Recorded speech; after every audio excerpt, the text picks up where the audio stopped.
Hi, this topical talk's gonna show you how to set up private DNS on Android phone for own privacy.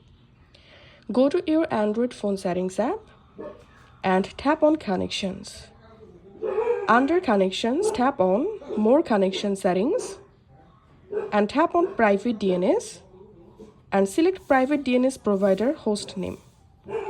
And in this host name or DNS provider box, you have to add this DNS for your own privacy.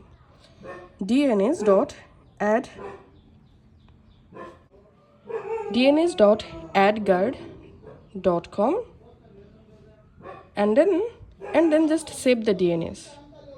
And this is a very secure DNS for your Android phone. If this video helped you out, please leave a like and leave a comment down below. Thank you for watching.